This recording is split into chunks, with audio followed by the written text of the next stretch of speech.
Hey guys.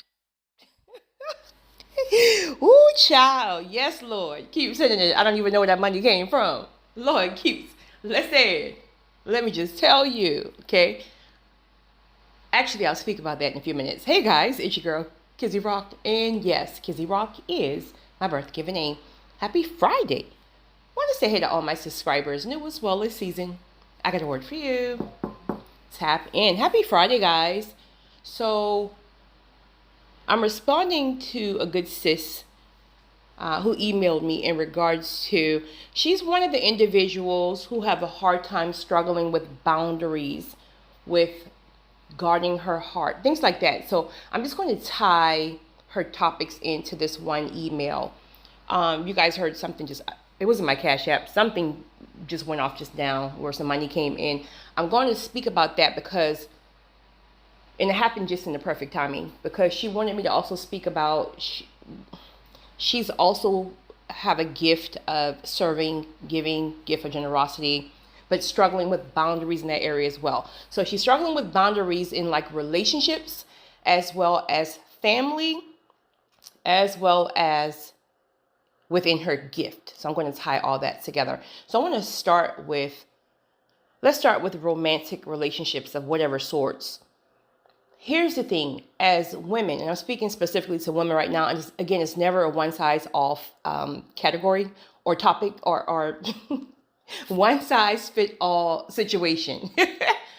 So most, not all, most women are moved by the things that they hear. And many men, not all, probably most, I don't know, many men know this. So they know how to give you certain wordings. It's going to just tickle your fancy, honey. Whatever you got going on, right? Men, on the other hand, are more visual, right? We can tell men all day long, worry about her spirit. You should look at the spirit first. Look should come second, right? Child, at the end of the day, it's just the way God made men. Of course, again, not all men. Some men are very disciplined in that area. No matter how beautiful she is, if her spirit is not pure, he's not taking no chances. But that's a certain group of men, honey. It takes a disciplined man, right? So, as women, this is why it's so important, again, to stay connected to the spirit. When you're connected to the spirit, the Holy Spirit will always alert you of BS, period. I don't care what you say. If I had a penny for every compliment I get on a daily basis, if I had a penny for the times that I'm so beautiful, if I had a penny for the times of your spirit, all that stuff, and don't get me wrong, I'm grateful and I receive it, but that don't move me. That doesn't move me. And that's not even to say that some of the compliments aren't genuine, right? Because I get some very, very, very genuine compliments. So I'm not saying that it's not genuine. The point I'm making is, as a woman, you got to understand that we are emotional beings. So you just can't get all antsy because someone says you're beautiful. Somebody says you have a nice body. Somebody says this. Somebody says, I'm going to make you my wife. Somebody says you're the only one. Somebody says this, that, and the third. You got to guard your heart. You got to let that stuff literally fall off of you like oil in water. It cannot penetrate your spirit until they're proven. Meaning your actions align with everything you say. So if you want me, if I'm the only one, you show up. You prove yourself, right? If there's already question marks that you're moving shady, then you're going to do everything in your power to be consistent, showing that whatever shady behavior that you got going on, sir, right, is taken care of. That's not your responsibility, sis. That's their responsibility to make sure actions align with anything that they're saying, or again, anything that you may bring to their attention. Now, keep in mind, this can't be your own trauma triggers and doubts and red flags because you're on maybe your own bad relationship, marriage, things like that in the past. So you got to be sure. This is why you have to stay tapping in the spirit. Flesh alone can't do it. Flesh alone will have you believing in every lie. Flesh alone will literally have you believing manipulation tactics. The spirit will convict you and say, hey, that ain't it, right? And let's be clear, you don't even have to sit there and say all day long, you're lying, you're lying, you're lying, you're lying. You just take notes. Take notes. Now, of course, you address something if it's something that's really like disrespectful, because we don't do that, right? You address something that's disrespectful or something that's really, really bothering you, then you address it. But you don't have to say something every single time your spirit is grieved and you know that they're lying. Just take notes. Remember, the goal is they're supposed to be trying to prove themselves with actions. So the actions is not aligning, then you take notes. Each time your spirit is grieved with an action that is questionable.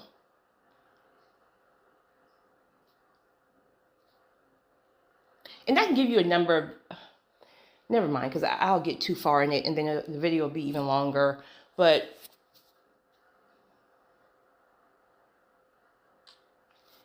this is also why it's very important that you know who you are as a person. You got to know what you carry. And this is specifically who you are in God. This is specifically your purpose and calling. This has absolutely nothing to do with looks and all that physical nonsense. You have to know who you are. When you know who you are and you know what you carry, man or woman, you know you are the prize. You're valuable. You know that if you walk, they're going to lose something. They're going to feel the void because what you bring to the table. And I'm not speaking like, I'm talking about you, like your true, authentic, powerful self, period. When you know who you are, you will walk away from anybody. It could be somebody who you're madly crazy about, but you will walk away. When people don't appreciate, respect, or reciprocate the energy and the love that you give, you will walk away. If you got to walk away packing your bags with tears running down your face with well, never mind, I'm getting too graphic here. Like, if you got to walk away, honey, dragging those bags, honey, just go ahead and grab your edge growth oil in the meantime because you're going to need it, but you will walk. See, people, okay, again, I'm one of those rare people who I recognize when there's something good in my life, meaning a person, place, or thing. I recognize it. It's not to say that I'm perfect and I always get it right? But if I get it wrong, I will always go back and make it right? Move pride aside, go back and make it right. But I always recognize and I appreciate and I do my best to try to really be grateful, reciprocal, and thankful for great people in my life because I know it's rare. And you don't want to lose rare people. But for most people, they will not feel the void until you leave. And then that's when they want to love bomb. Then they want to prove the actions. No. You should prove the actions prior to the dismissal.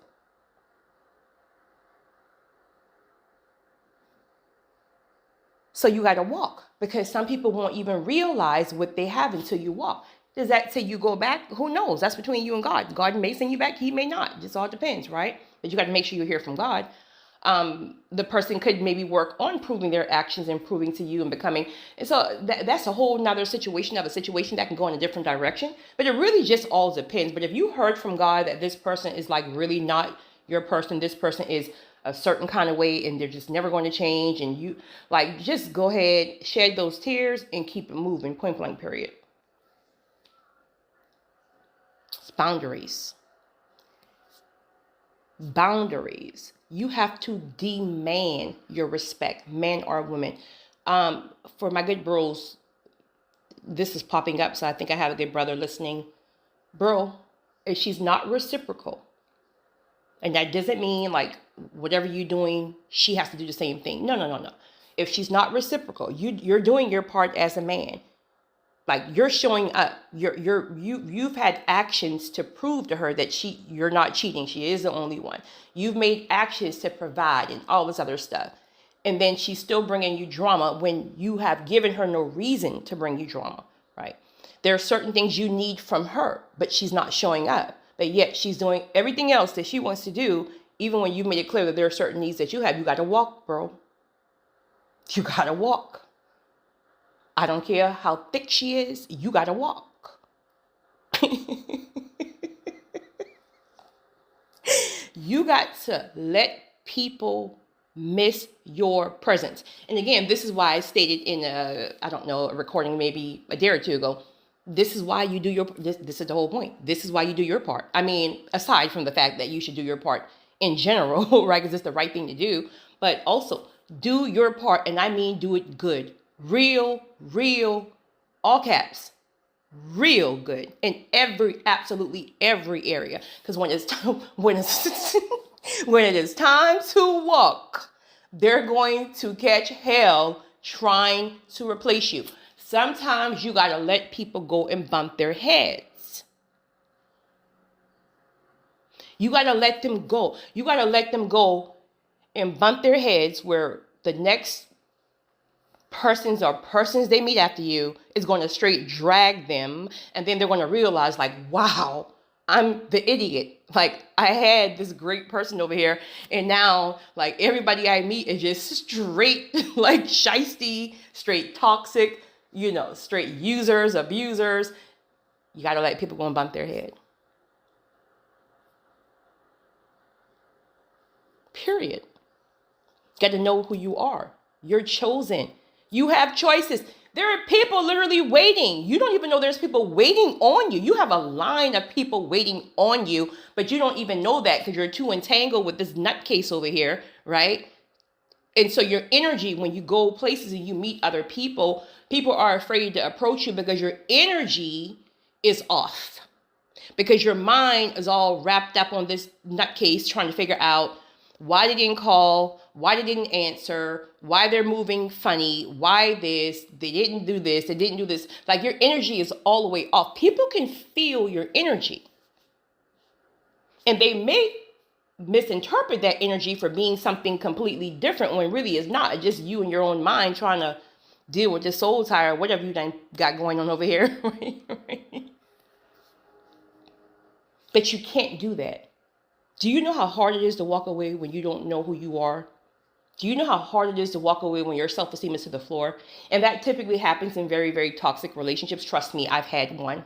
One is all it took, honey. A toxic relationship will beat you down so bad that your self-esteem and your confidence is to the floor. You don't even know how to walk away.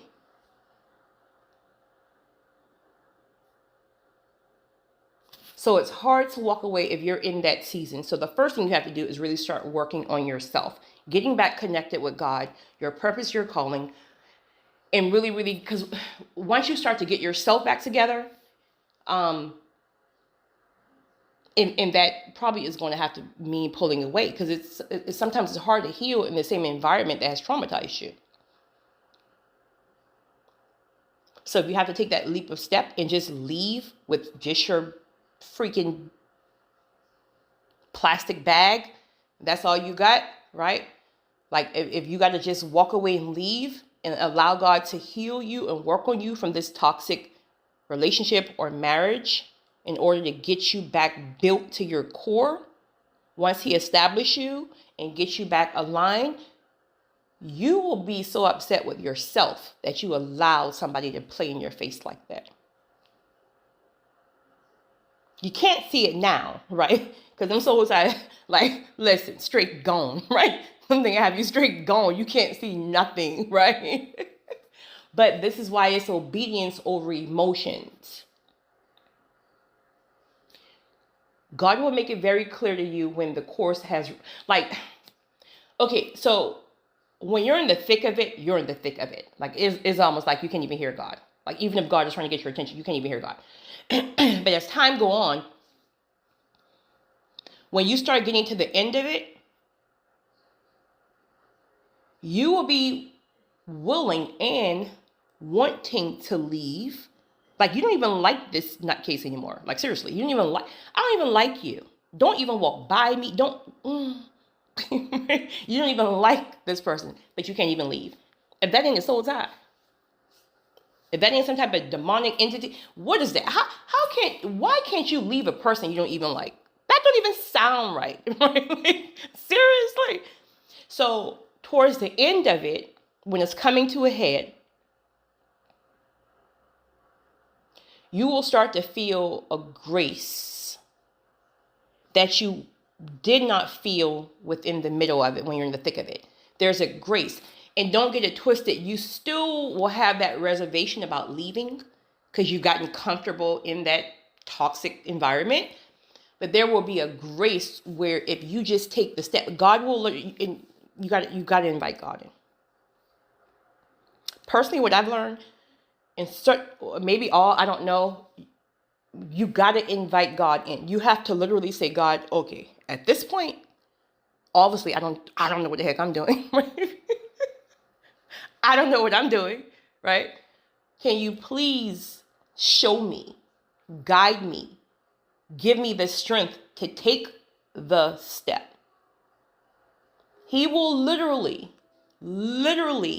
make a way for you to leave. That can be another job in a different state. That can be a number of things. But you're going to have to follow every direction he gives you. You cannot go back and forth with God. If God says change the number, listen, let me tell you about that. This is no time soon, right? But I had the same number for 15 years. And I'm one of these people, I really don't like change. I like what I like. I had the same number for 15 years, honey. But when I got that conviction to change the number, honey, you talking about plead and, well, maybe I can just block the number. Maybe I can just like don't answer any calls from like Kizzy. I'm not going to ask you. I'm telling you, change the number, right? So whatever direction God gives you, instruction and direction, you have to obey. It is obedience over emotions. It is the only thing. You cannot fight flesh with flesh when it comes down to soul ties, when it comes down to narc abuse. You will lose every time. And what will happen is you'll keep ending back up in the same saga. You'll leave for a day or two. Then it hits you up with the, are you hungry? Let's go to dinner. You already know that. And you're like, well, I'll meet you, but I'm going to drive, and we don't even talk to me. Just let me eat type of thing. Child, please. Like it's a whole setup, right? It's a whole setup. So you will leave temporary.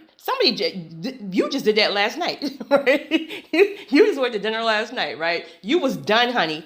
You was done. You done blocked him the whole 9 yards. He done hit you up. You done sat there and read them text message threads. You done believed them lies. Now you're questioning yourself. Even though you got valid proof, you're questioning yourself. Honey, that's the whole point.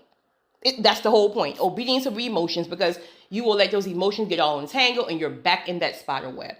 When God says walk, walk. Period. If God says change the number, change the number. If God says block it, block it. If God said delete the text message thread, never look at it, do what God tells you to do. Point blank, period.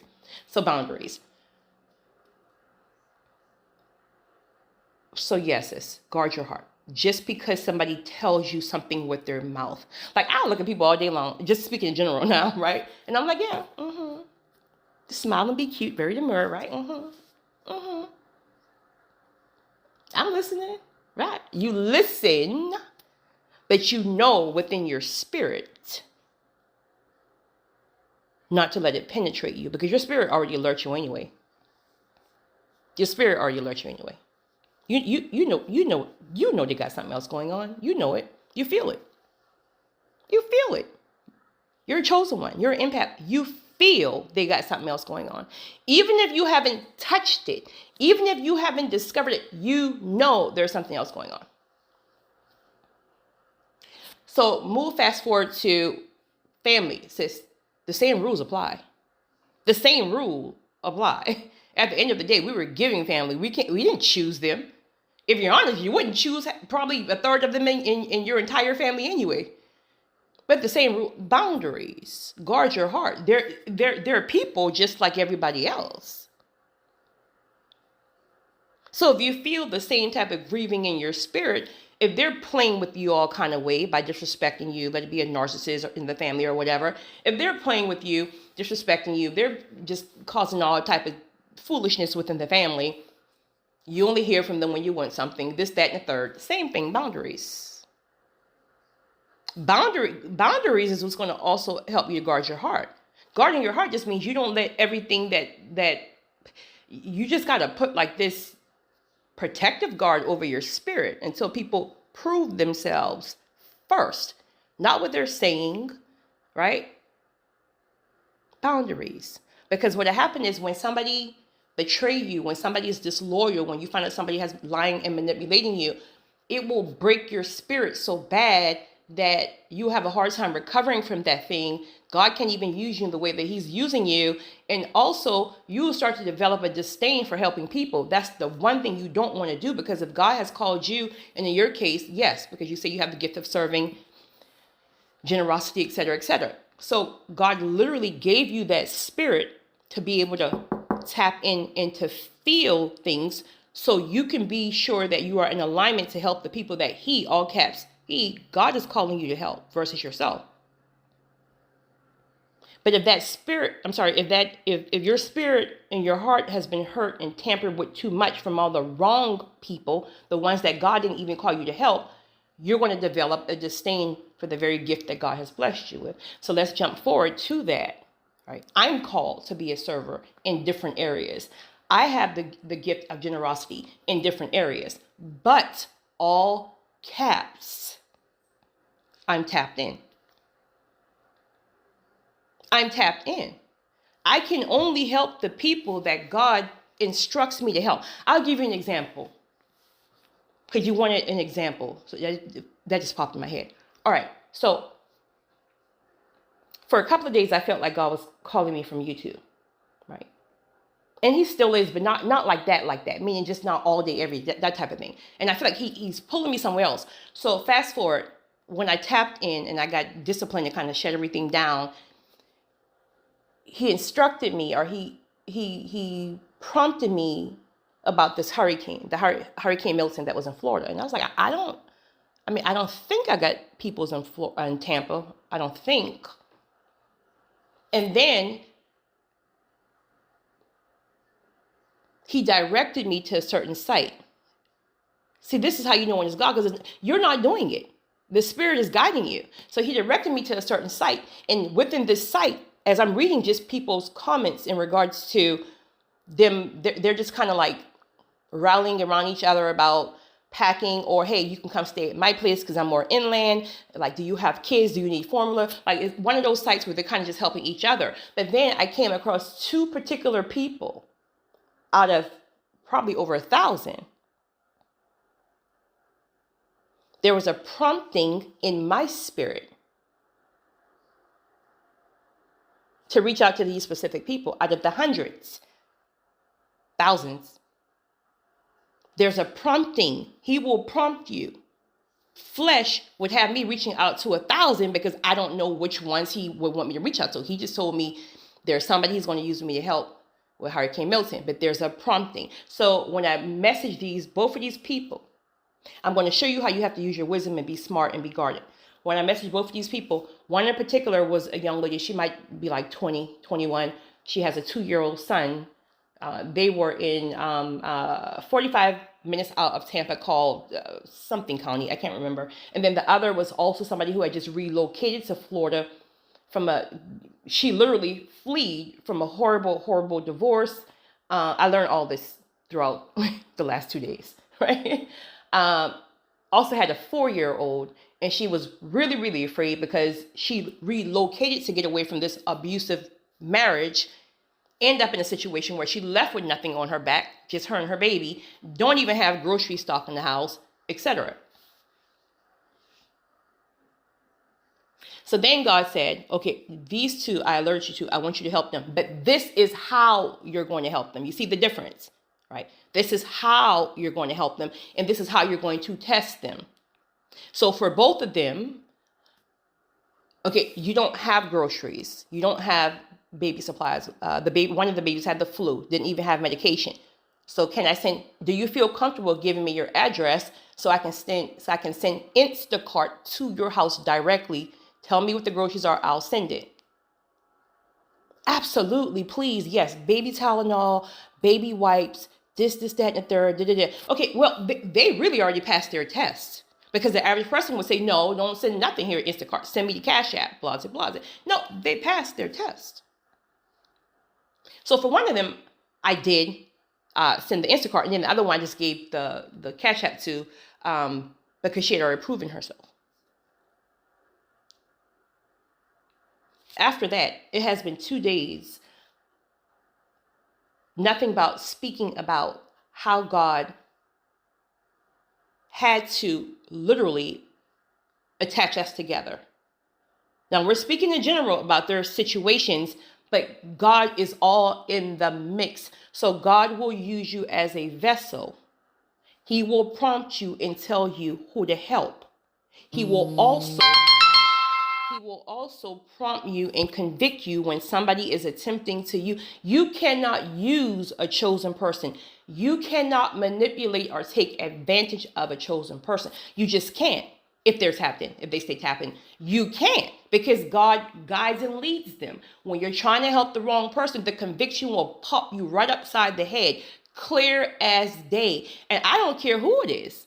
It could be a family member. If God says no, no is no. You can mess around and be disobedient and start helping people that God have clearly told you not to help. He'll snatch the gifting from you, or whatever He's blessed you with to be able to help. You got to be so tapped in, and that has happened. There's probably about 4 people that pops up in my mind, just in general, not anything even like recently like that per se, but clear as day. I'm like, you nut. You nut. God literally sent somebody to help you one time.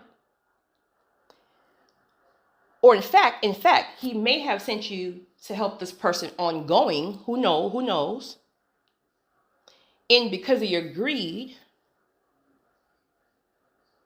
you try something crazy. Now God then, boom, convict the chosen person that He's using and say, you never help again. So you don't miss your whole blessing. People don't understand the importance of making sure you're moving with a pure spirit. God will bless your socks off if you're moving with, and it's not rocket science. God has to send you overflow in the areas of your gifts because He wants to use you to help so many other people. It's not rocket science. So all you stingy folks, I'm not helping nobody, right? It is what it is. Maybe that's not your calling. Lastly, well, that kind of tied in. I was going to speak about, again, being used. So you heard at the beginning of this recording. I still don't even know where that money came from. I have to check my notifications. But look how, just that quick, I helped those 2 single parents with groceries for the hurricane and supplies for the hurricane. And my Cash App, it has not, like, I got money coming in. Again, right now, I don't even know where it came from. The point is, you see how God will triple when you're moving accordingly. He will bless you if you're moving accordingly. You won't see fruit if you're moving. You won't see fruit if you're moving just out of emotions. Well, I won't say that. I don't know. But somebody sent me a recording of, I don't even say who the pastor is, but who eventually said something in regards to there's no benefit or there's no fruit or something when it comes to helping poor people. Now, I have to be honest to say I have not seen the clip in its entirety, and I'm really, really careful with that because I have seen certain things chopped up and you don't really hear the whole thing. But let me just tell you,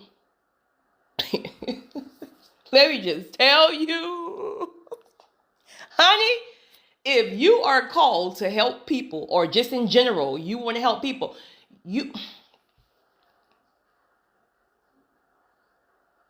the favor don't even stop.